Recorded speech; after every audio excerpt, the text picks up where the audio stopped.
Bu qrup müəllimlər səhv etmirəmsə, onlar əvvəlki illərdə iştirak etməmiş müəllimlər idi. Yəni ilk mərhələdə iştirak ediblər. Ümumiyyətlə bir şey bizim cəmiyyət başa düşməlidir ki, yəni biz müxtəlif illərdə müxtəlif testlər veririksə, iki müxtəlif test arasında həmişə az da olsa, yəni iki test eyni deyilsə, həmişə onların arasında çətinlik fərqi olur.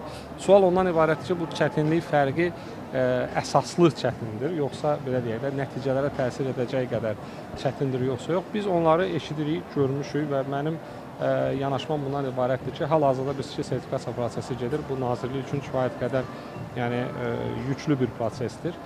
Yəni yaxşı mənada ki, biz hər gecə sualları yazılır və s. və axır. Sertifikasiya prosesi bitəndən sonra həmin müəllimlərin müraciətinə mütləq baxılacaq və mən istərdim ki, yəni bu hansısa müəllimin bərk qışqırmağı ilə heç cür əlaqəli deyil, sadəcə olaraq təhlillə əlaqəlidir. Əgər təhlillərin nəticəsində biz görsək ki, həqiqətən də müəyyən mənada belə ciddi fərqlər var, onda müəyyən qərarlar qəbul edə bilərik.